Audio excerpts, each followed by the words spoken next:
Alright guys, this is Q&A number 4, sort of picking up off the last one. You could call it maybe 3.5, but who cares? They're all just arbitrary numbers, right? Oh, you know what? Somebody said in a comment that I need to clean up my house. No. This is a setup here, buddies. This is, it may look messy. That's just where my sister keeps her computer and table and printer and stuff. Maybe I should burn all of it. Alright, so let's jump into these questions here. Alright, I have, as a mage, I do have major problems surviving a jungle cleave. Thought you could give some survival tips on that, maybe? I'm mostly playing Feral Mage Priest or Mage Elect Shaman. Okay, jungle cleave, very scary as a mage. It's really up to your healer to keep you alive, first of all. Obviously, if you're just tanking damage, it can get out of hand as a mage. It's kind of hard to heal a mage through insane cleave type damage, but with all the roots and stuff, if they're training you, your warlock needs to be fearing the hunter and the healer as much as possible. So if the healer's feared, he can't spam Dispel on the feral, and that will help you keep distance on the feral. Also, you should probably use your deep freezes on the feral and try to kill him with your teammate, for MLS anyway. Other than that, it's really just up to your healer if he can't heal you through it. I suggest switching to Frost Armor.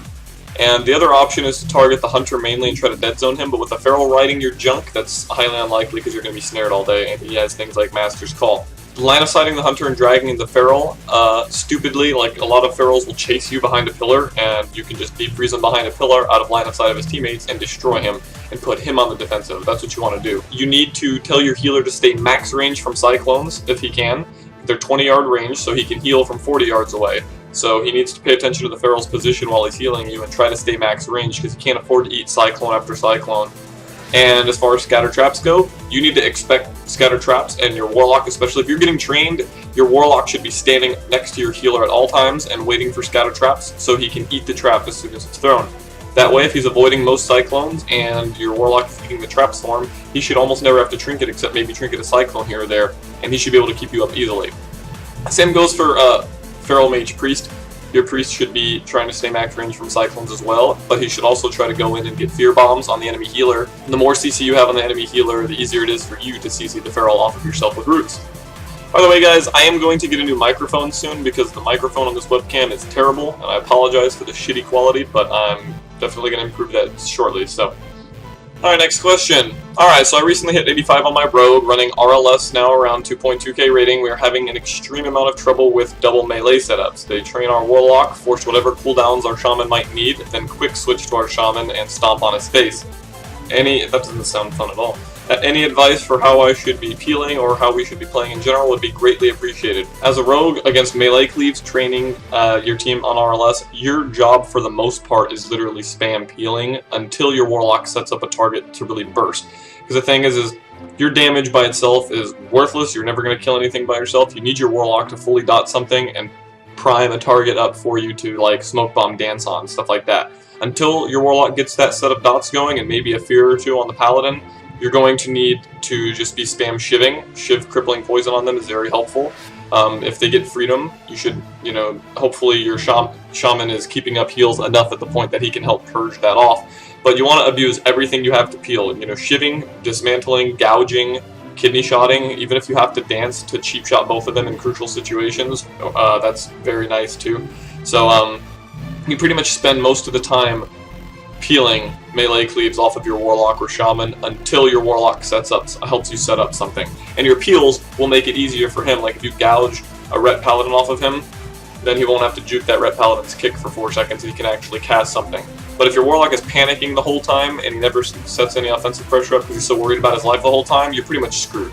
There's not much more you can do than spam shivs, gouges, kidney shots, dismantle, stuff like that to alleviate pressure. He needs to go on the offensive as soon as possible. Even he can howl both the melee off of him, and then blanket silence the pally so he can't dispel them, load up his dots on one of the targets, try to get a fear off, maybe a chain fear after the howl, stuff like that. But if he's panicking and freaking out and being useless and just hopping until he dies the whole time, then you're pretty much screwed. There's nothing you can do about that when a warlock is not doing his job. Alright, I actually just accidentally deleted the text from this, but it was a question about rogues in 1v1 situations. Asking whether, how do you know when you should do things like Rupture or Eviscerate or Kidney Shot or Expose Armor? I'll make it really simple for you.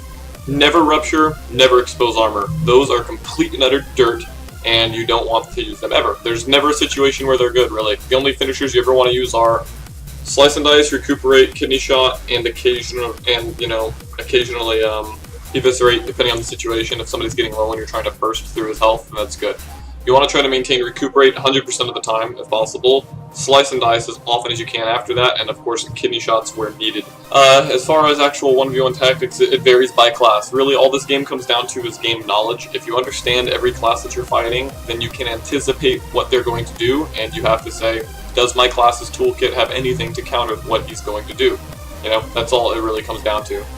So I can't be really specific in general rogue 1v1 tips, except don't ever expose armor or rupture, ever. Alright, next question. I'm a mage. I got a question about rogues. When a rogue is on me, I can't cast anything, and if I freeze the rogue, healer will dispel it right away. My teammates are Holy Pally and an Arms Warrior. When this happens, should the warrior stay on the rogue or their healer? Well, obviously it depends on what they're playing with. If it's like RMP, I honestly suggest training mages most of the time because it shuts them down. That's why rogues do it to you all the time. This is the tricky part about being a mage and getting trained, especially by a rogue. Rogues are a nightmare if they're dispelled, and they are really easy to deal with as a mage if they're not dispelled. So dispelling is the key. So what you need to do is tell your teammates to use every bit of possible CC on the healer with you. There's not much a warrior can do. All he can do, he's going to want to throw down the main target usually, so there's not much your warrior can do, so it's really up to you. And this is the struggling part for a mage by himself. And this is why playing with a priest is much more ideal, because at least he can go and fear the healer, and then you can CC the rogue. You're going to get nowhere if you're CCing the rogue with roots, Cone of Cold, Novas, Deep Freezes, if nothing is happening to the healer. So what you need to do is combo CC. See, people think that mages are, so easy that they just play themselves and stuff because everybody hates getting Ice Lance. But in reality, it's a very stressful thing to keep melee off of you. You don't just keep them off of you by spamming roots. If that healer is left un-CC'd, he's just hitting the spell button over and over and over again on that rogue, and the rogue's going to keep training you till you die. So what you need to do is save your silence, and just whenever you Cone of Cold the rogue, silence the priest. Or you could deep freeze the rogue, blanket silence the priest, and then while the rogue is frozen he can't kick you, and then you can sheep the priest. And then sheeping the priest will keep him CC'd long enough, hopefully, if assuming he doesn't trinket, that you can keep kiting the rogue from that point on. You have to give yourself these little windows. If you have a priest healer or something, or a druid healer, then cyclones and fears help. You have a paladin, so have him go and Hammer of Justice the priest. Tell him to Hodge the priest on cooldown, and then you can CC the rogue while the priest can't dispel him, or whatever healer the rogue's playing with at the time, even shamans. So you really just have to think, well, is that healer CC'd? If he's not, then my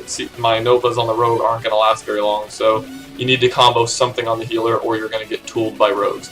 Now, I will say, depending on how comfortable you are leaving the third target alone, if it's a mage or something like an RMP, it's totally feasible to go on the healer and just train the healer, and that will reduce the amount of globals that he has free to spam dispel the rogue. So while you're training the shit out of the healer, you can be throwing Novas and Ring of Frosts around, and the rogue will likely get CC'd for longer periods of time because the healer is dipping low and he's panic healing himself and stuff like that. And even though top healers always prioritize dispels over anything, anything below like 2600, you're gonna find that most of the time they just panic heal themselves and let their teammates sit in full Ring of Frost and stuff, so it's definitely viable with a warrior to train a healer. Alright, this is sort of a two-parter question. I just got into the mage class and I'm wondering what stats I should be getting for each comp. I know mastery is good for wizard cleaves. Well, in general, mastery is good, period. You want to maintain at least 15% crit though. I feel like anything less than that, you just feel like you never crit and then your mastery doesn't do as much good. I would say 15 to 16 crit is good.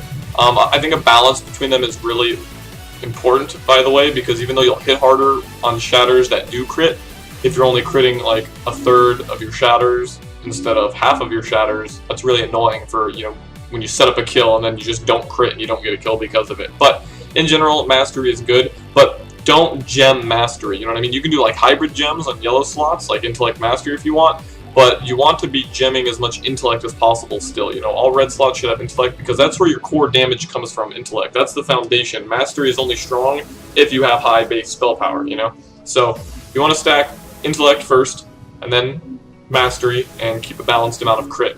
The other part of the question is, also with most of my friends quitting WoW, I have a hard time finding a team that won't disband after 2 to 3 losses. I'm fairly new to Arena still, trying to learn and get over 2K. Any advice on that? Well, There's no amount of advice I can give you that will make people less douchebaggy. So if they're quitting after 2 to 3 losses, either A, they're used to having much better players than you available, and they're very picky, which I can understand because it sucks when you go from like 2,700 to playing with 1,900 people, stuff like that. Some people are just arrogant douche fucks, and they think that they should never lose arena ever, and I'm sorry, but there's nobody that's going to never lose arena matches. With the MMR system, you're going to get losses, and if people are disbanding after 2 to 3 losses only, that's pretty shitty. Unless it's 2 to 3 losses in a row and you got 0 wins. Like if you went 0-3 on a new team and you just got ass stomped and they think you're the problem, then I could maybe understand that. But some people are just dicks. You just have to luck out, keep looking for people. It's all chance. Sometimes you'll find great teammates, sometimes you'll find assholes.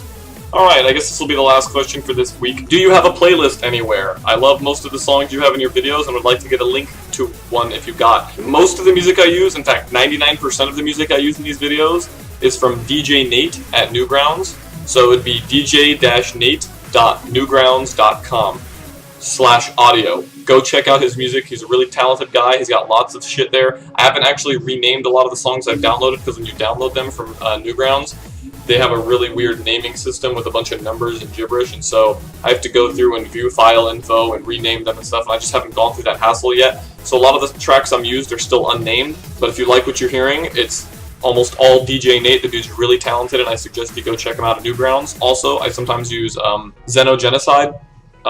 You can find him on YouTube as well, and Newgrounds, and Xcore. Xcore's got some really badass music too, and he's both on Newgrounds and YouTube. So I will link in the description to Xcore and DJ Nate. Okay, so if you want to submit questions, again, I apologize I can't get every question, especially the longer ones. And so if I don't answer your question week after week, I apologize. It's either because it's been asked before or covered in any other way, or it's just too long, or it's just I get a lot of emails and it's not humanly possible for me to sit there and answer every single question. Otherwise, that's all I'd be doing, and I'm a busy nerd. So I've got lots of stuff to do and I can only answer so many. So if you have a question, it's preferred if you keep it short. Send any emails with the subject question to tosantribe@gmail.com. Use the format Tosan asks like that. That way I can put your name in it. Anyway, guys, that's it for this week. The Q&As. I will upload a regular arena video very shortly. As usual, thanks for watching and peace out.